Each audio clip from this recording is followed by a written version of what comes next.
Hi and welcome to this short little video on rearranging equations.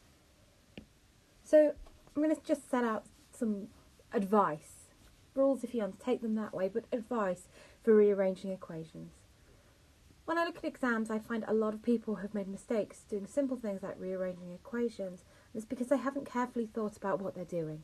So my first rule is do unto one side as you would do unto the other, or as my Shakespeare says, do unto one side as thou would do unto another, for then thou wilt not maketh mistakes. So, what do I mean by that? Well, I've set up this equation here and I've said rearrange this for VI. So, just simply, I'm starting off with delta S is equal to NR log VF divided by VI. Now, I'm going to divide both sides of this by NR. This way, my NRs on my right-hand side cancel, and it's been very clear what's been going on. So now, I have delta S over NR is equal to the log of VF divided by VI. Now, log is one of those things where I have a reciprocal function, which is perhaps unknown to some of you. But the reciprocal function of a log, the function that does the exact opposite, is something that we call a natural exponent, or E. And on your calculator, E and log are usually sharing the same button. So if I take E of log of VF over VI, it will cancel that log out. So what I'm going to do in this case is I'm going to take E of both sides.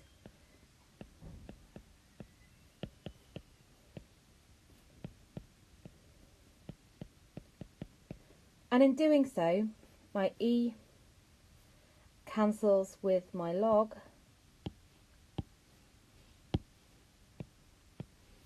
which leaves me E to the delta S over NR is equal to VF divided by VI.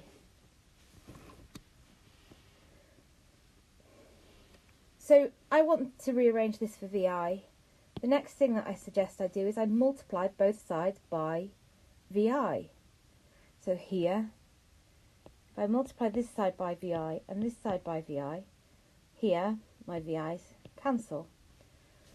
And so VI is equal to,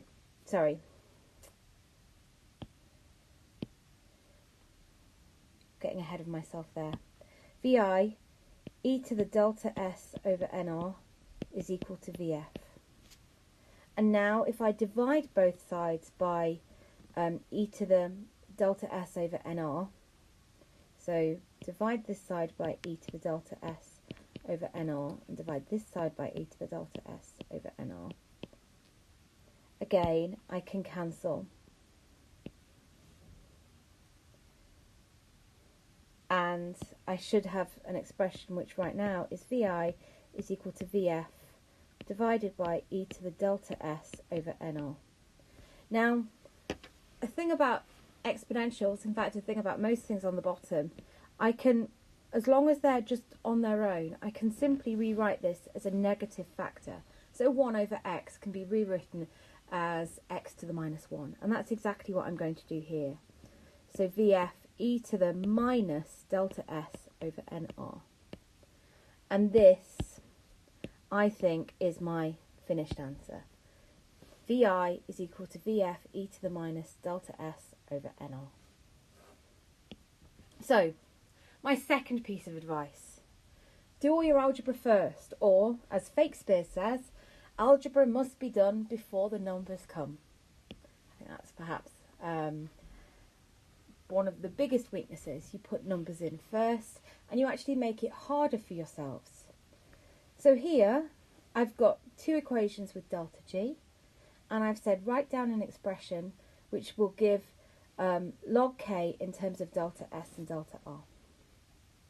So first off, if delta G is equal to delta H minus T delta S and delta G is equal to minus RT log K, then a little bit of common sense would say that minus RT log K is equal to delta H minus T delta S.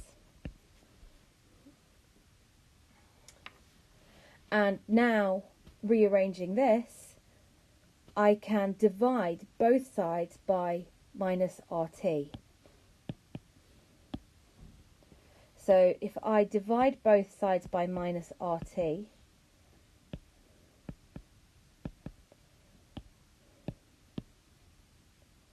then I can cancel my minus RT on this side, which leaves me with log K.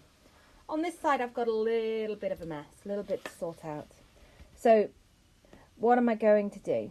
Well, first off, I'm going to suggest if delta H minus T delta S all over minus RT is written in a slightly different way, which is delta H divided by minus RT minus T delta S divided by minus RT.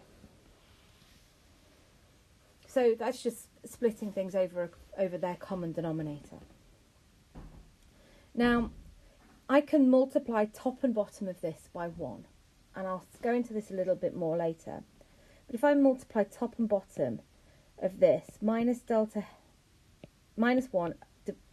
over minus 1 multiplied by delta H over minus RT. I'm going to put that in a bracket to be clear. And then I've got this separate thing, minus 1 divided by minus 1 T delta S over minus RT.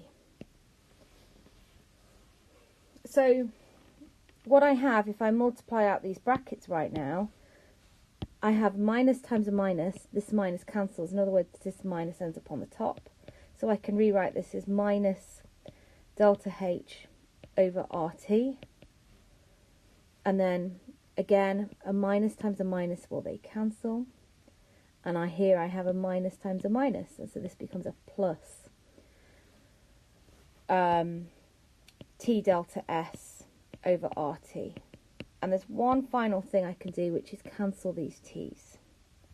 And so I think my completed solution to this looks like minus delta H over RT plus delta S over R. And that is all equal to my log K. I've gone into needless depth there with my minuses, because essentially if I've got a minus just loose on the bottom, I can just remember to bring it up to the top, but I shouldn't leave minuses floating at the bottom of my equations. My final piece of guidance is to do onto the top as I would do onto the bottom. I've just been using that with that -1 example, but here I've got some algebra set up. So hopefully you all remember these types of triangles, but tan 30, my angle 30 here. For my tan, I want my opposite over adjacent. And so I want to have my 1 divided it by √2.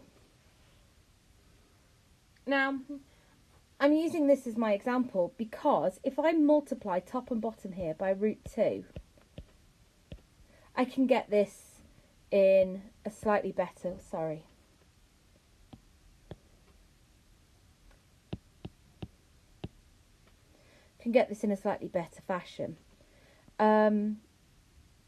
√2 times √2 is 2.